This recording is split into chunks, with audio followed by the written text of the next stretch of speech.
everybody, it is Cody here from Rasslin Rage and Michigan Independent Weekly, which you can catch every Tuesday on the Rasslin Rage YouTube channel at 6:15 p.m. You can also catch Rasslin Rage every Sunday at 8 p.m. live on r2youtube.com. That's the letter R, the number 2, youtube.com. Now, I am joined by Dre Jacobs and TJ Meyer, the Wasteland in XICW, wrestling with the vet. Now, I'm going to ask them a few questions. Before I do that, make sure you guys slam the thumbs up, hit the subscribe button, make that baby gray, and roll down into the subscription to follow both these gentlemen on all their social media. Like, subscribe, follow, whatever it may be, do that thing, okay? Now, hello to the both of you, and thank you so much for coming on the show again. What's up? Hey, thanks for having us. Absolutely. So, XICW, Wrestling with a Vet, the last 3 teams left. You two are one of those teams. Let's take it back to the very beginning before you even knew that you two were going to be together, okay? When the moment comes, TJ, and you're there and you say, you know, what number did you draw first? If I remember right, I drew 4th. So your 4th pick. You got some vets in front of you. You picked Dre Jacobs. Why did you choose Dre Jacobs? At the time, I really thought like our characters would just mesh. Like people look at us and they instantly think, "Oh, these guys are more than likely a tag team." So I felt like we'd have that natural connection for that reason, and I felt like our styles were pretty similar when it came to the stuff we did or the moves we did. Even like our promo styles were pretty similar. Right. So I had wanted to work with him anyway, so I felt like this was a perfect opportunity to do so. Absolutely. Now, Dre, you're the vet. You've won Proving Ground before. I have not. You have not? I've been in the finals twice. I was the runner-up. Mabato and I were the runners-up in the very first Proving Ground. Okay. I think we lost on the scorecards by like 1 point. Damn it, Jim. And then I was in the finals again when they did trios, and it was actually me, Jack Price, and Alex Weir as the Death Squad. Okay. And all right. I lost season 4 as well. Damn it. So I've been there. I've been able to get there. Right. And I believe jokingly I told TJ a couple of months ago, like, hey, I'll get you there. But once we're there, it's all you, brother. So, you know, TJ's the 4th pick, and he says Dre Jacobs. What's going through your head? And I mean, you know, don't hold back, man. So originally, I was very hit and miss with TJ. Like, at first, it was like, man, I like his style, I like his look. Him and I would be a really good mesh. It would work. The 2 gimmicks would look great together. But then when he first came in, he kind of rubbed a couple of guys the wrong way. I don't think it was intentional. I think it was just like, you know, I'm here. I got to put on my war face. I got to put on my game face, you know, stay focused and be confident. And I don't know if a lot of people were like, oh, is this cockiness or is it confidence? And for me, it was very kind of hit and miss. But after, like, he came up to me during a show and was like, hey, is it okay if I do things? And that's when I was like, all right, this kid's not cocky. Right. He just wants to, you know, he's asking. He's asking, like, he's respectful. He wants to learn and things like that. So then that's when I was like, all right, I like it. Awesome. So when he picked me, the whole time, everybody's, like, picking their vets. And I'm standing there. I'm just like, not him. Not him. Not him. Now look at TJ, and I kind of give him this like little, like the second he like puts his hand up, like, all right, who drew number 4? And TJ's got his hand up, and I stop, like I'm pacing the ring, and then I stop, and I look at him, and instantly it was like, oh yeah, he's picking Dre. Yeah, right. That's awesome, dude. Now that you two, you get together. Now, I don't believe there was a match. I don't think you guys had a match that night, but the rookies had a match, if I'm not mistaken. We had a match. Yeah, we went up against the Fun Living Criminals. Oh, those guys. So your first match together ever, you two have to go against the Fun Loving Criminals. Yeah. Yeah. Funny thing. They couldn't pin us. They couldn't pin us. They couldn't beat us. They had to win by DQ. They had to pull out the old Eddie Guerrero. Oh, lying and cheating and stealing the win. Oh, damn it, Jim. I think it's funny that like we've tagged together in other companies like Chainsaw. We have not been pinned nor submitted since we started teaming together. That's awesome. The Fun Loving Criminals match is the only match we've technically lost, and it was by DQ. But that's in the fact that that you're keeping track of that, that's amazing to me. So, Always. Yeah, that's amazing. And so like it's kind of like you can go around and like have your vest on and start notching them. Put notches in. Idea. See, like got tally marks. Yeah, tally marks on something, I'm gonna right? start putting tally marks on my jacket. There you go. So XICW, you go through. So far, who has been your toughest opponent? Do you think it's been your toughest opponent? Probably Alex and Adam. Like I felt just the story of it's Kira Clan versus Kira Clan. We all know each other pretty well, so it really came down to who could outlast the other. So, what do you think? You say the same, Dre? Oh, absolutely. Adam was my rookie in the season before this, and unfortunately, we were eliminated due to bad weather. We had we were on our way there, and we had almost like driven off the road like 10 times. And I had my kids in the car, and I was just like, man, I can't. And I felt so bad because I let Adam down. But like just teaming with him twice and getting to know him, that quickly, and like it's like he knew me as well. And then like Alex and I have been up and down the road, at least Michigan and Ohio, for the last 2 years together, just either fighting each other or teaming together. So obviously that familiarity is there, and it's hard to get a one up on someone who knows you so well. Yeah, it's well, you've kind of, as a veteran, you mentor people somewhat, right? And you're one of those guys. You are, and you're always offering information to help the guys, because I mean, there's that. You hear a lot of the guys or see the guys talk about you want to leave it better than what it was when you came, right? And you've done that for Alex and Adam as well. So I can see where you're coming from that now. And now TJ Meyer and other folks.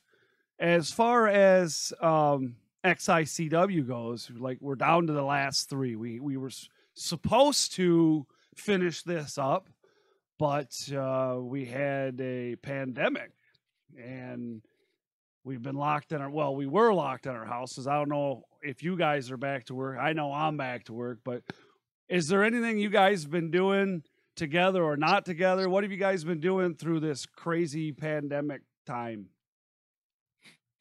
DJ?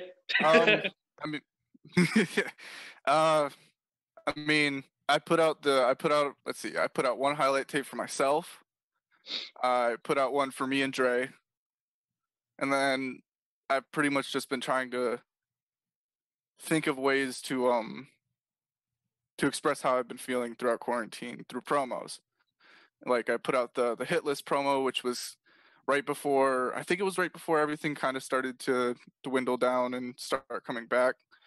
Because I figured people would be like, oh, what are all these wrestlers, what's on their minds coming back? So I felt like I wanted to put that out, as well as that was pretty much what the Diary of the Lost Soul video was me kind of putting out what I've been doing and where my mindset has been at throughout the entirety of quarantine. Yeah. And, like I kind of mentioned to you off camera, I've been going through some personal stuff, so I've just kind of trying to get my life back on track. Nothing wrong with that. It's been about the same for me. I haven't put out too many highlight videos, but I have been working on new content for my YouTube channel, non-wrestling content. I've also I've turned my garage into my own like personal gym / man cave. So I've been watching tapes, reviewing old matches, things like that, and then just working my ass off, just working out and everything like that. I'm like down 9 pounds. In my free time, because I've had a lot of free time on my hands, obviously, something that I do personally away from wrestling is I like to write screenplays. Mainly because when this whole wrestling thing doesn't ever work for me, my backup plan is to become a director or become something in theater. So. Well, that's awesome. You learn something new about people that you never knew before when you do this. And this is the one thing I love about doing what I do with this is that I create these personal relationships with guys like yourself and women, and then I find things out about people that I never knew that you did that, and that's amazing to me. But I kind of get it because you are a creative person. Obviously, your whole character, because this character isn't something that I've seen until what was it, this season or last season? Just towards the end of last season.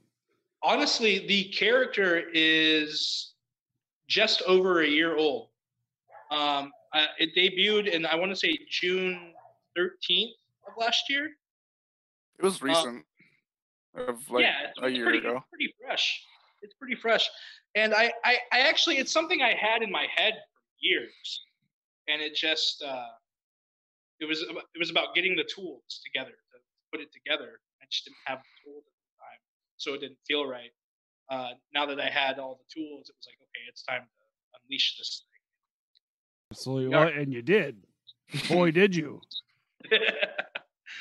and you did it with, as I was there when the character debuted at XI and the music hit and you come out stomping your ground. And I don't know if you got a big cheer. And I mean, like, I don't know if that was the reaction that you wanted or if that was a reaction that you were expecting, but boy, people like it. That's for sure. The reaction was something, I just wanted a reaction. If they booed me, if they cheered me, I didn't want them to sit on their hands.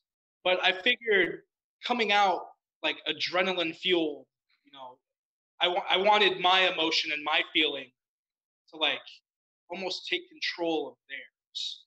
It wasn't so much like, it's like, oh, yay or boo. It was more like, this guy's hardcore. I want to get hardcore now too. And everybody's headbanging and stuff like that. Yeah, yeah. And it worked, dude. It did. Because I was, dude, felt like I was at a Slayer concert or something, dude. Like, get down, bro.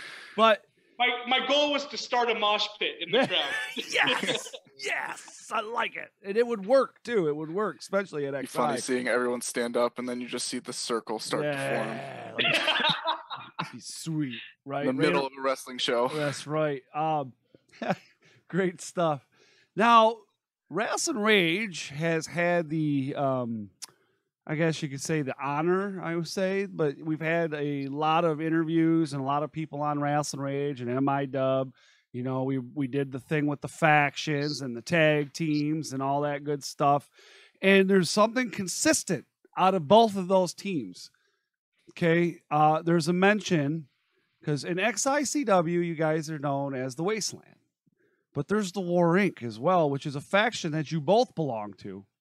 And there's several other members as well. But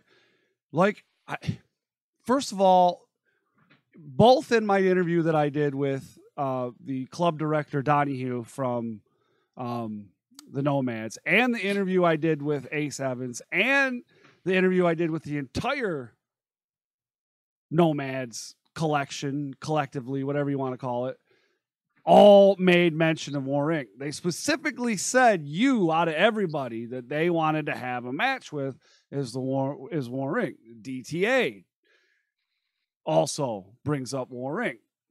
Now you had 5 minutes on the Danny Beals thing there because you know he thinks he's special and he only gave you guys 5 minutes and he ran that dang bell on you. But he rang it on me. He didn't ring it on Dre, if I remember right. No, I told him not to. I was going to kill him. I would really like to hear both of you and in your reaction to both the Nomads and DTA and what your thoughts are on possibly having a faction versus faction or even tag team versus tag team. So before TJ, because I don't know where TJ's head is with this specifically, history lesson. War Inc. was started by my trainer Mountain Killer and myself. And honestly, War Inc. has been a thing, like an active thing, since 2014. It was established in 08, but we kind of kept it, like the bond was established in 08, we kind of kept it to ourselves. And it wasn't until 2014 that it was like, okay, War Inc. is here. We've been here. We're going to start destroying things. And funny enough, the Nomads and War Inc. is like 6 years in the making. And yeah, we've been wanting each other for 6 years now. And so there were a couple of companies that started to try and bring something together, and it never came to fruition. And since then, we've both on both sides, we've lost members, we've gained new members. There's so many different contrastive styles. They had Billy Ray, and now War Inc. has Billy Ray. Yeah, that just tells you, they no longer have CJ Anderson. There's, everything's changing around times. So I feel like right now the Nomads are actually at like the top of their game. And I feel like right now War Inc. was always a big thing in Ohio, but now War Inc. is getting known right here in Michigan too. And eventually you're going to have these two forces collide with each other. Absolutely. And it's the same with DTA. With DTA, it's like, that's something I've wanted for a long time. And if you look at the Kira clan, like when Aaron Orion and Jack Price and Alex Weir were all together as a part of the Kira clan, Malcolm Monroe III's warning. So it was a weird kind of like unity. And I felt like it was also like, we have enough respect for each other not to go to war with each other because we're all in the same group. Now, all bets are off. For sure. But that's another one. And there's honestly, if you look online, there is a small preview of DTA versus War Inc. from Northwest Ohio Wrestling. Oh. Minus Aaron Orion, but it was Jack Price and Alex Weir. Well, it's still a formation of. Yep, exactly. So Freebird rules. Freebird rules. War Inc. won that, by the way. We'll take that one.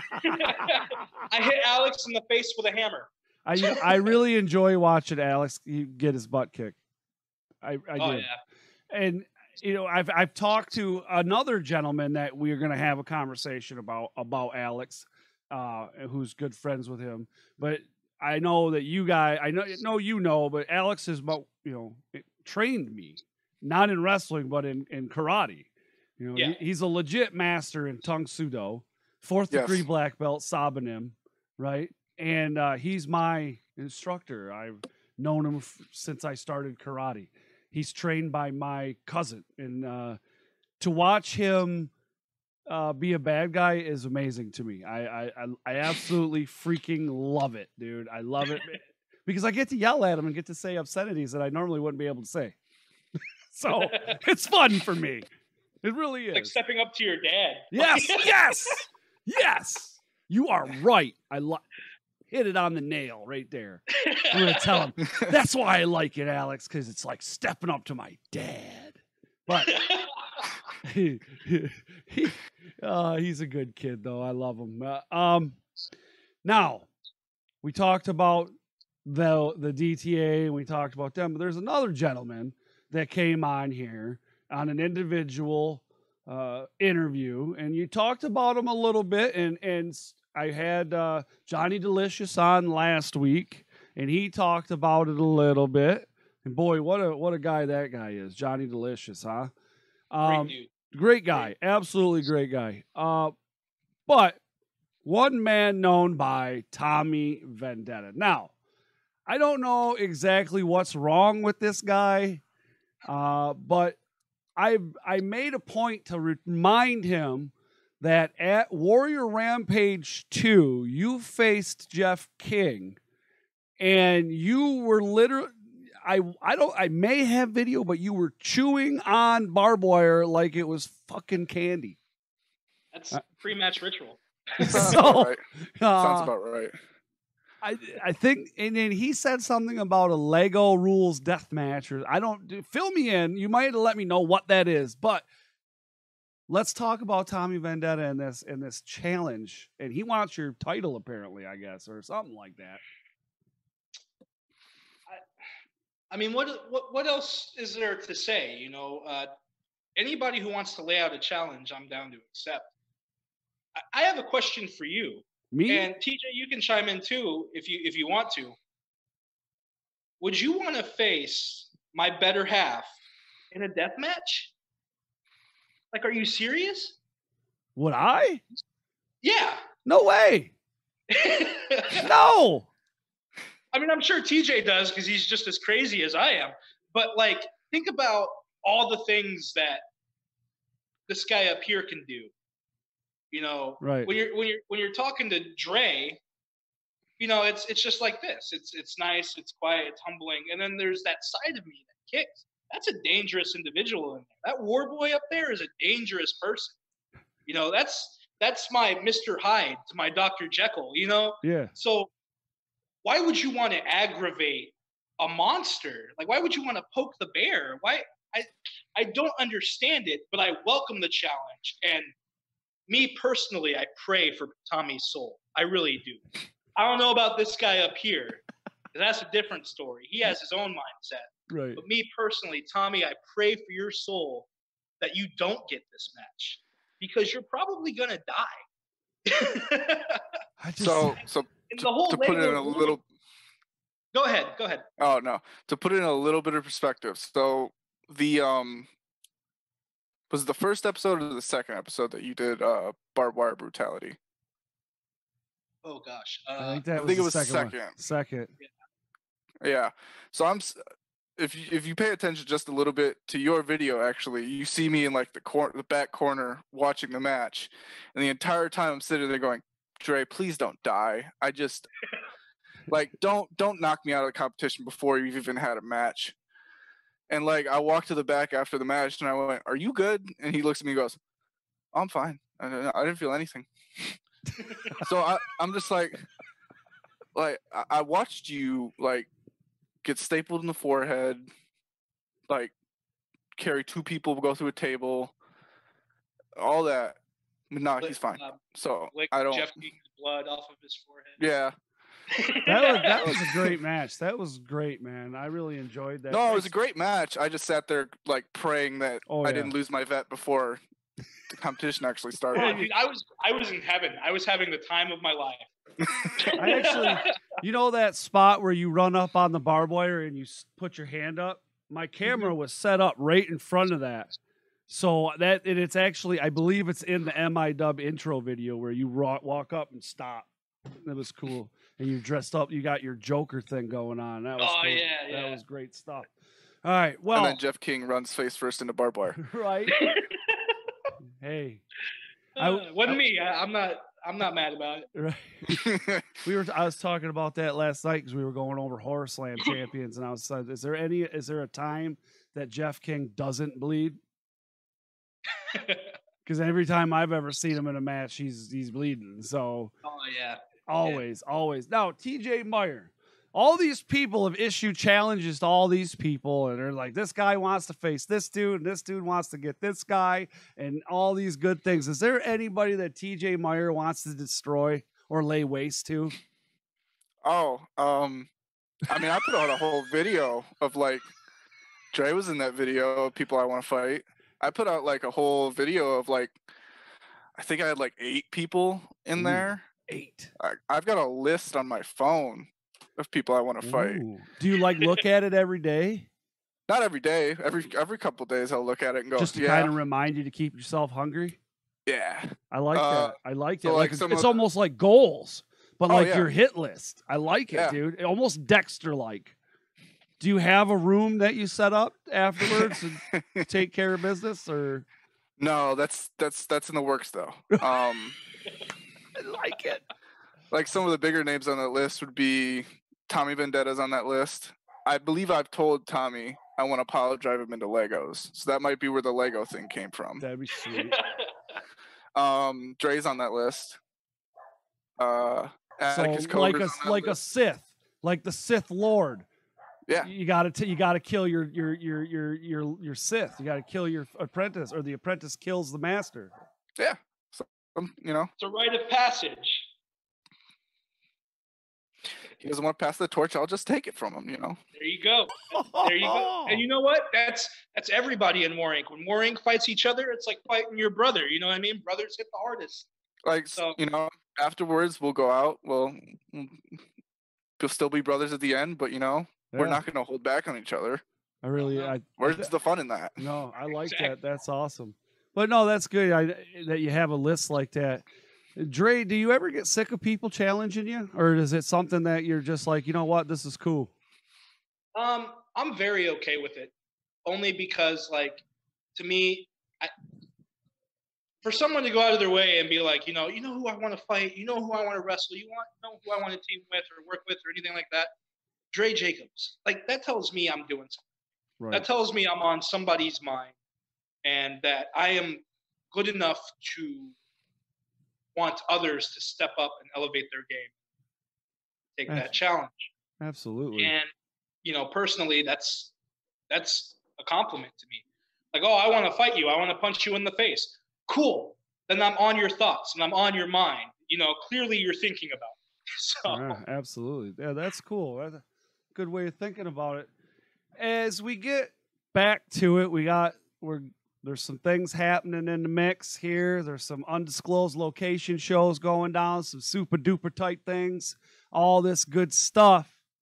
When we finally get back to it and we're able to get to these last two episodes, because we got a three-way dance we got to have here with the last three teams. I'm excited for that. I would be too if I were you. I'm telling you right now, that's going to be pure, unadulterated chaos. Like, when people say, I don't think the building can handle it, I really don't think Hot Rocks is going to be ready for the six of us to get in one ring together. We're caving that sumbitch in. It's coming down. I like it. Now, there's the other two teams. We got Shogun, right? We got the Suplex Shogun, Jackson Stone, with his rookie Sean Tyler. And then the weaponized master moonsault, whatever he calls himself, Alex Weir, okay, with Adam effing Wick. Okay, the last three guys. Shogun is a very good friend of mine, and I really enjoy everything he does. Alex is a good friend of mine. I enjoy everything that he does. I like Adam. I like all the guys. However, when it comes to tag team wrestling, I believe that you two are a tag team. And you work like a team. You act like a team. You're there for the greater good of the team and not each other. The move set you guys got together with such short time together says a lot too, because I even believe I have like your finisher. You guys have a finisher that you do that's like a combo move. I think I put that up on TikTok, dude. That's insane.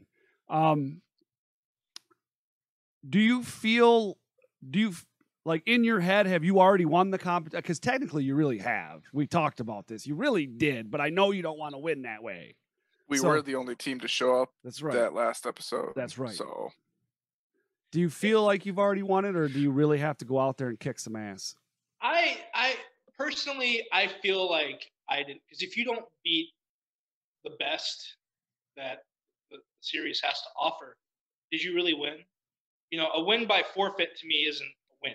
You know, right. That's like, you know, we're still, to me, TJ and I are still undefeated. We're still unbeaten. We're still unpinned. We're still unsubmitted. even with that DQ loss on our record. That was our first night teaming. Yeah, ever. Because you didn't kill us, you didn't put us down, and I feel like us winning Wrestling with the Vet that way too. It's just, it's not what the fans would want. It's definitely not what I would want. It's definitely not what TJ would want. We want to show people, we're killers. We are workhorses. We're going to go out here and we're going to dominate. And I don't care who we have to kill to show you that. That's what it's going to be. Now, there's a lot of like misconception, and I hear you guys talk about all the time, like, oh, these guys look like a real team. They remind me of Legion of Doom, Demolition, things like that. And something that a lot of Wrestling with a Vet members have not done, and I think is very much like key to success. You can't look at your partner. Like, I can't look at TJ as a rookie. TJ shouldn't look, I mean, he can come to me for advice, but when we're out there, he shouldn't look at me as a vet. We're equals. It's a partnership. If I'm expected to set something up, he's expected to bring it down. If he's expected to set something up, I'm expected to bring it down. We have to be on the same page. We have to have that equal mindset. I don't know if anybody here has watched Dragon Ball, but it's like when they do the fusion dance and they fuse and make like one fighter. Yeah. You have to, like, your power levels have to be equal. Your stances have to be equal. Everything has to be equal for you to fight as one unit. And I think that's where me and TJ really have the upper hand on all these other teams.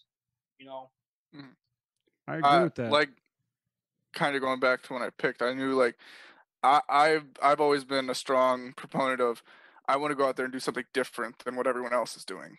And I know since I've got to know Dre since we started teaming, I know Dre's the exact same way. We think very alike. And I think that's one of the things that, like, even though we haven't been teaming as long as like Adam and Alex have been teaming, or even Shogun and Sean haven't been teaming that long, but they've got way more years than me.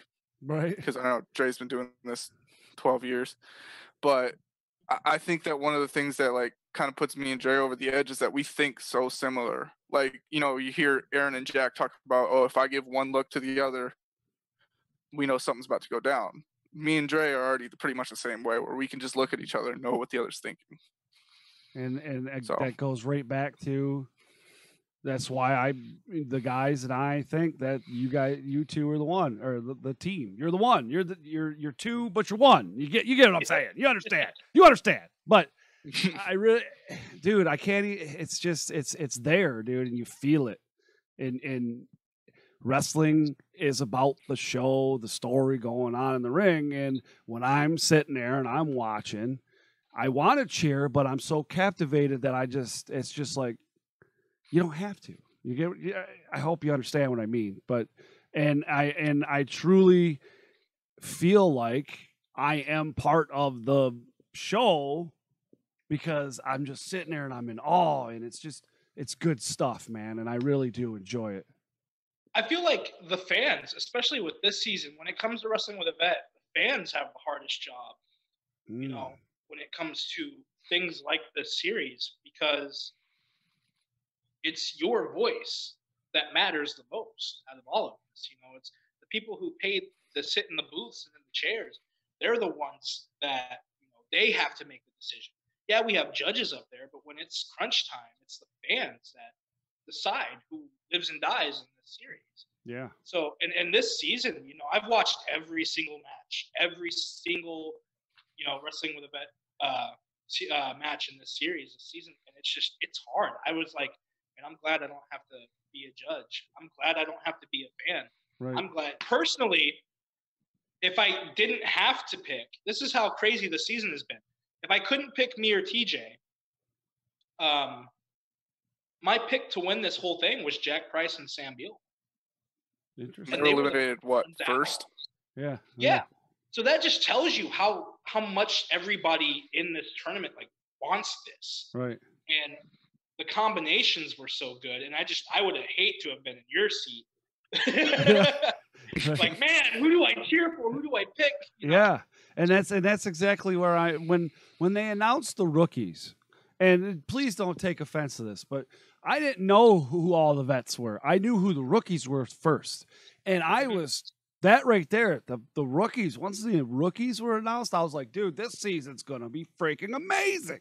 And I knew I was going to have a hard time with it. And I've had, and because I love all you guys, I really do. And I mean that, you know, all the guys that were in the competition, you know, whether they were a bad guy or a good guy, one way or the other, I really, you know, I've either interviewed them all or I'm friends with them in some way or another. And it's been really hard. And like, I think one of the things that kind of set this season apart was like what you said. Everyone knows us, or in some way has heard of us. Right. And I think like I've kind of gone back in this time and kind of looked at past seasons, and like going into those, there were some times where people really didn't know how to react to some of the rookies because they didn't know them. Yeah. And I think that's one of the few things that's like kind of set this season apart is like, of course, you know, the vets got changed at the last minute, right? But now everybody knows everybody. Yeah. Every competitor knows each other, and he's either worked with them in the past or talked to them, or, you know, the fans know all of us. Yeah. And so I think it's made it extremely difficult for people to kind of say, oh, who's winning this? Yeah. So. It's been real hard. And I've never, and anytime anybody's got eliminated, you're like, oh man, I don't want to see him go. But now, and then you go, well, now who's next? And you're like, but it makes you want to come back, right? You know, it makes you definitely want to come back. I mean, a perfect example of that is like, you know, even with me and TJ, we'll go out there and we know we're safe. If we're not the top team, we're at least the second team under, either for the team under that. And even we are like, God, who's it going to be? What's going to happen? Because nobody knows until it happens. Right. So even we're sweating. Even if we're not sweating for us, we're sweating for another team because we're like, man, you know. And there's a couple of teams we haven't gotten to face. Like I would have loved to have faced Flash Thompson and Jason Page. I would have loved to have faced Sam Beal, Jack Jack Price. Right. Jack Beal. Man, I was looking forward to that. Yeah. I was looking forward to that MM3 Hyena Hagen match. Yeah. Absolutely. Like I was looking forward to the Kira Clan triple threat, to be honest. Like that was the one thing I was like that is what I really wanted. And you know, I understand it didn't work out that way, but like I'd still love that match at some point. Why not? Oh, absolutely. I mean, we do have fan booker matches. Make it happen. Be heard. I gotta rig it, man. We gotta talk to Greg. He always wins, man. Greg Caton wins all the time. We gotta get it from him. Now, TJ, I want to ask you a question because you know, I sat down with you individually. Man, it couldn't have been that long ago. What, 6-7 months ago, roughly? It was. I think it was right after the first episode. Yeah. Or it was either after the first or the second. I can't remember. So it couldn't have been that long ago. So I sit down with you, and again, you're what, a year and a half in the game now? At this point, it's just over a year and a half. Year and a half in the game as a professional wrestler, trained at the House of Truth. Okay. Here you are now. You're making your bones. You're with a good guy like Dre Jacobs. You know. He says, "Oh shucks." You know, one of the things that is happening that I noticed is you're getting chants. Your name's being chanted. What's that like for you now? Because I mean, you kind of went from an unknown because you were just coming into the business, and now people know who you are. Your name's being chanted. You're here, you know. You hear Dre, but you hear TJ. You know, I'm gonna be, you know, hey, I'm in there too. I'm in there. I'm in them chants. Don't leave me hanging. But for real, what's that like for you, man? To me, it's kind of it shows that a lot of my hard work is starting to pay off. Because I'm not ashamed to admit it. I went into the season probably the most unknown person. And while I had some people that knew me in Michigan, I think a lot of XI fans, because before then I'd only had 2 matches at XI. the one I had a 6-man against the Fun-Loving Criminals as my debut. You know, what a way to throw somebody right into the fire, right? Right. Oh yeah. Get in there. And then, you know, it was the I'm sorry, I had 3 matches going into the decision because I had the 6-man, then I had my wrestling with a vet opportunity to like get in with Eric Ely, which even though I had won the match, I lost the decision. I won't say by how much, but it was you could have counted on 5 fingers how much. Like, and that was that I had lost it by that much. So, you know, I was down on myself, and people were either like 1 or 2 fans, and then there was a couple in the back were kind of like, hey, you're probably going to be in this season anyway because you kind of killed it against Eric. And I was just like, I don't know at this point. So to go in, and then like the first time we teamed, the entire place was kind of Dre or Fun-Loving Criminals, and kind of just there's that TJ guy over there. He can do some cool stuff, I guess. But throughout this season, yeah, like you said, I noticed like more and more people are kind of chanting TJ, and it's kind of it's a reward. It feels like a little bit of fulfillment to the amount of work I've put in behind the scenes and in front of the cameras, and you know, finding who I am as a professional wrestler. It kind of makes me want more a little bit. So I like that. Now, at BCWA, you were known as another name, and now the chants of TJ are coming out. I'm not going to say I had anything to do with that either, but I will say this. I prefer you on your own at BCWA. But what's that like for you now too? Because obviously they know who you are there if they're chanting your name there too. So I actually I've had 2 matches at BCWA where I wasn't part of H3RD. One, and they both weren't really what you would consider traditional matches. One was a battle royal. I think that was like my second match ever. And then I did a choke slam challenge against the Soul Taker. And then after that is when my body got taken out, and H3RD revived me as the patient. But you know, I've got a couple surprises. I was gonna say, because the last time we seen you and Meatball there, whatever his name is, Meat Bucket, Meat Wad, he slammed you around a little bit, and I don't think you were very happy with it. I know I wasn't happy. I was dropping some F-bombs. I was not happy about that. So tell me about that. Like, what's going on there? So, you know, I don't want to get too into it because I've got a few things planned for that show. Okay. The first show back. Some things we're not supposed to know. Oh, yeah. Boy. Okay. All right. Or more, I just don't want to tell you. Oh. If it makes you feel any better, I don't know either. Okay. Yeah. I feel better now.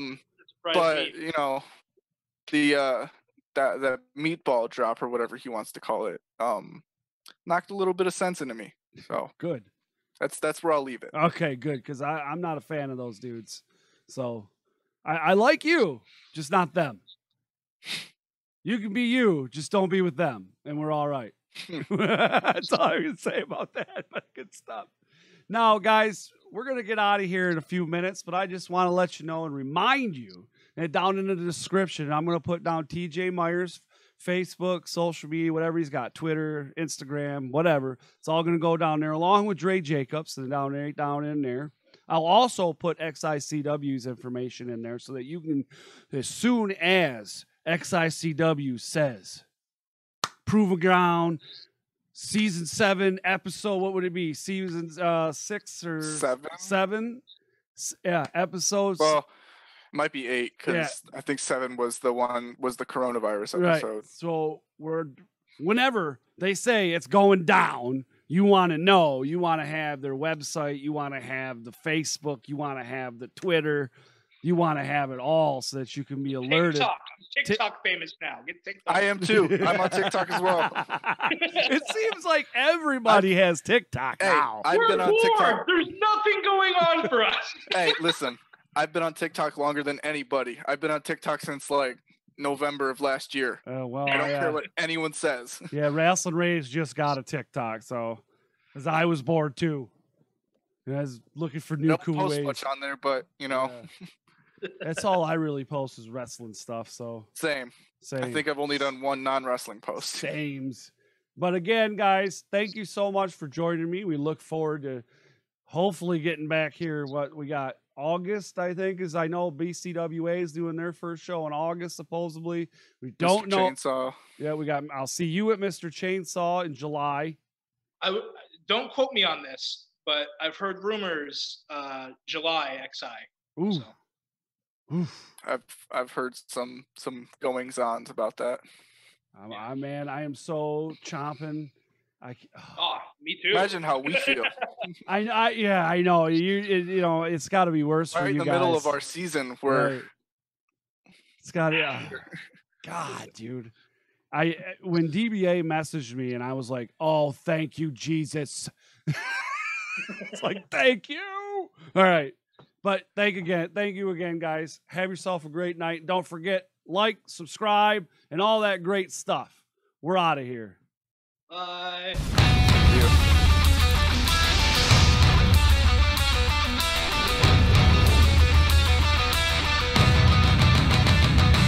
going down. This is Rasslin Rage. Do it now. This is Rasslin Rage. Scream it out loud. This is Rasslin Rage. Cody Fleming is the man who leads the brigade. It's going down. This is Rasslin Rage. Do it